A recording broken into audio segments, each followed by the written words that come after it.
Welcome. It's the Matic. It's the illest blurred in the land. Welcome back, Legends community. Returning Legends, thank you so much for commenting, liking, and also sharing, and also returning. New Legends, welcome to the channel. Thank you so much for subscribing, liking, commenting, and sharing. Let's get into today's new video. Birdman hair rub going on around here. Look, honestly, it's surprising, but I'm not surprised. Seems like Jonathan Majors has done a couple interviews, and it seems like he's just sticking to his story, all right? Like, let me just say that he's sticking to the story. It seems like he's very interested in coming back into the Marvel MCU. He also talks about he wrote a letter to the president of Marvel Studios, no other than Kevin Feige. And it's interesting. Like I said before, he did the Breakfast Club interview talking about it. He's got a Complex interview talking about it. And today, this is going to be a bit of a news/reaction video where you get the news about stuff with this and also a bit of a reaction, my honest take on this. So I am going to actually pull up the Complex interview because there's a snippet of it talking about it. I tried looking for it for Breakfast Club, but I did not necessarily see it. So give me a sec, guys. I'm going to play the actual Complex interview, and I'm going to give you my honest take on it next. You recently opened up about the letter you wrote to Kevin Feige. Man, you are quick. What inspired you to reach out to him directly? I really respect the man. What he's trying to do is extremely difficult. He literally is the architect, you know, and he trusted me, and he gave me a job, changed my life. My letter to him, I won't go into the details, but it was just to let him know, like, I appreciate you, and I know this is hard, and I'm here if you need me. You know, I'm here if you need me. He's got a million things going on, you know what I mean? So it's like, yeah, it's like a little flair. Have you heard back from him since sending that letter? No, I haven't, but what are you gonna do? That's all I needed. You know, there are no question marks in the message. You know what I mean? I wasn't asking him to do anything. I was just letting him know, hey, man, I understand. I love Marvel. You know, love Kang. You know, my variants, his variants. Yeah. Have you had the opportunity to speak with any of your Marvel co-stars, or has it been quiet on that side? Well, now we get into the world of like, ooh. You know what I mean? Like, yeah, the answer is yes. Directors, castmates, you know, definitely. I got congratulations from a few of them, you know, a couple of days ago. When the magazine Dreams trailer came out, you know, I have a really nice one from a really cool buddy, you know. They've been around, you know, in our quiet vestibules of communication where no one can be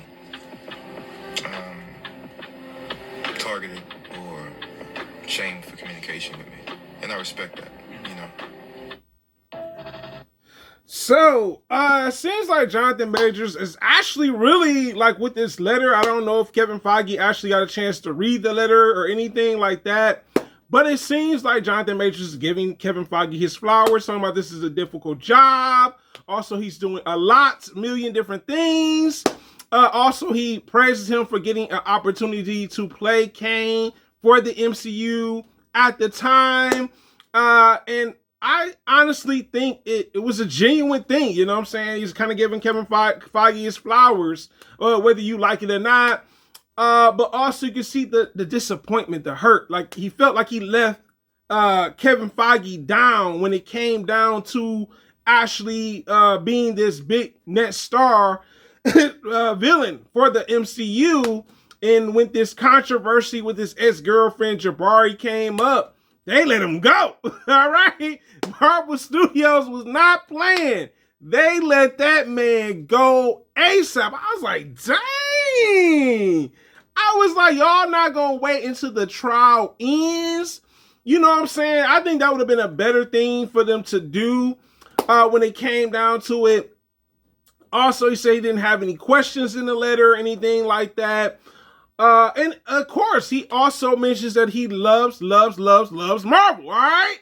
And he loved playing Kang the Conqueror. Honestly, I think Jonathan Majors, your time at Marvel is over. You know what I'm saying? I guess in life, right? Let's be real about this. In life, sometimes we fumble good opportunities. No matter what it is, will fumble a good opportunity due to some of our actions and even our choices, right? So I honestly think Jonathan Majors should take the L and move on. You know what I'm saying? That's how life is. Sometimes you have to move on to the next chapter on what you're trying to do.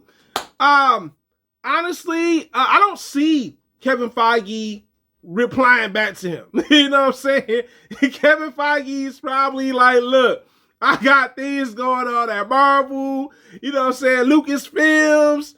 I don't have time to sit and read a letter. You know what I'm saying? Like, let's keep it real. Just imagine you're the president of something, right? Like, I get it. Some professions maybe. Like, if you were like a real president, then that's different, right? But I'm just like, nah. Like, everybody probably looked at the letter like, oh, that was very nice to give you my flowers, right? You know what I'm saying? Appreciating me, him even calling him the architect. I was like, wow. Like, his wordplay. He got some good wordplay, yo. I get it. And I can understand Jonathan Majors feeling this type of way. I mean, come on, y'all. Y'all have to remember, Jonathan Majors got paid $9 million up front to play Kang the Conqueror. That's a lot of money. I'm just putting it out there. $9 million is a lot. I mean, for some people. But I honestly think the chapter is closed. There's nothing he can do to come back to Marvel Studios. And it happens. We've seen that with actors, right? The other Hulk actor can never come back. Jonathan Majors is probably on that banned list too, right along with the previous Hulk actor before Mark Ruffalo, unfortunately. But it's maybe the letter did come from a genuine place. Like I said, he didn't ask any questions from what he was saying. It seems to me it was more like giving praise to Kevin Feige. Some may say he was kissing his booty. I'm just throwing it out there, all right? But I think it's unfortunate, you know what I'm saying? He had a dope opportunity, you fumbled it, and now you got to live with those consequences, right? You know what I'm saying? Even though I felt like the studio should have waited until the trial ended to like decide to, hey, should we keep him or should we not keep him? But I guess they said we invested too much money into Jonathan Majors. That's the lesson I got from this too. They're like, oh, we invested $9 million into you. Villains get paid a decent amount of money when it comes to superhero movies, all right? But yeah, it's time to move on. Definitely time to move on. Jonathan Majors, you can be successful without being attached to Marvel Studios. Sure, it's going to be a hard road, you know what I'm saying? But actors do recover from situations that they have put themselves into. But it is the hardest working blurred on YouTube, guys. You tell me in the comments, do you think Kevin Feige actually read Jonathan Majors' letter that he sent to him? And my next question for you guys is, do you think Jonathan Majors can be successful without being involved at Marvel Studios? It is the hardest working blurred on YouTube, guys. Thank you so much for commenting, liking, watching, also hitting that share when I drop it, the video out, in the algorithm. And also for the people that actually really appreciate my content, hit that bell to stay notified, guys. It is the hardest working blurred on YouTube, guys. And I'm out, legends.